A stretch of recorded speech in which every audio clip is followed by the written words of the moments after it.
It is almost time for the world's largest 3-on-3 basketball tournament, hosted right here in Spokane. Of course, it is Hoopfest weekend. Last weekend in June. No, it's always gets pretty warm by then, and we've got a complete breakdown of this weekend's forecast, and of course, what you need to know if you are going to be balling it out downtown, or if you have friends or family visiting from out of town to the beautiful Spokane. Live look at Riverfront Park right there. Quiet at the moment. I do see a couple of the banners up for Hoopfest already staged on this Thursday morning, but as we get into Saturday and Sunday, it is going to be packed here. It is going to be so exciting to see the tens, if not hundreds of thousands of people head on down to Riverfront Park in downtown Spokane to be playing some Hoopfest. The brackets just came out about 24 hours ago, and hopefully you are ready to hit the courts or cheer on your friends as well. I know some here at KREM 2 are already making some big posters to be cheering on some of our own employees that have a couple teams down there. So here is the Hoopfest forecast. You're going to notice one key thing here. Saturday, great. Sunday, a bit hotter overall. Now, both days we'll see temperatures start in the 60s at 8 and 9 a.m. for those earlier games.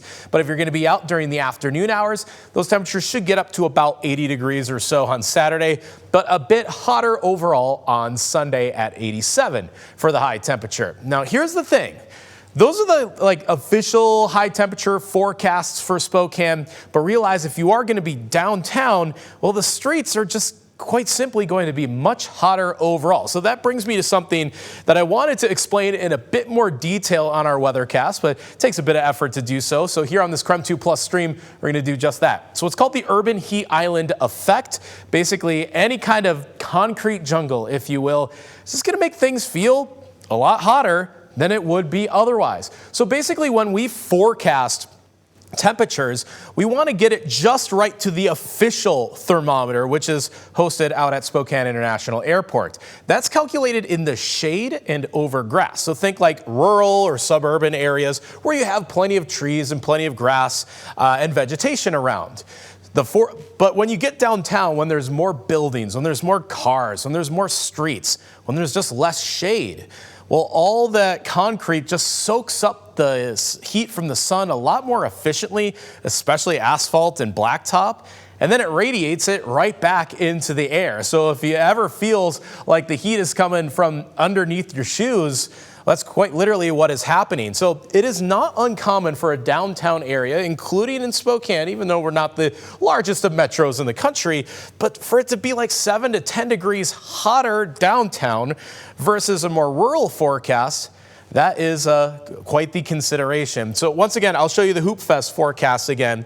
So with the forecast at 87, if you add 7 to 10 degrees to that, you're going to end up at 94 to 97 degrees. So that's what you can expect when you get to Sunday. So all the more reason to make sure that you're well prepared to stay hydrated and stay cool for the Sunday, the second day of Hoopfest.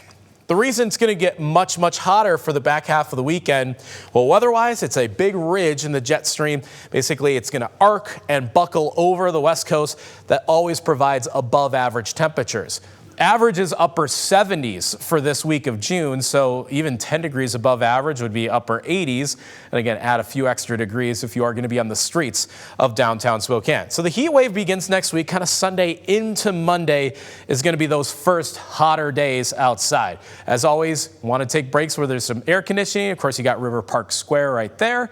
And make sure to stay plenty hydrated. Whether you're an athlete or a spectator or a volunteer, drink plenty of water. Now, next week proper, Monday, Tuesday, Wednesday, those will be days that are even hotter yet. That's when the forecast gets up to about 92 degrees. So I want to quickly also cover our weather impact alert days for next week. The high heat and that heat wave really does build for the first half of the week. About 92 to 95 degrees for Spokane and close to about 100 degrees for areas like Moses Lake, Omak, and Lewiston as well. So very hot conditions basically as we turn the corner from the the last day of June into the first day of July, Tuesday being July 1st, and that will be the hottest day of this forecast. But you do see, again, that Bloomsday Sunday, it's kind of the beginning of that heat wave there.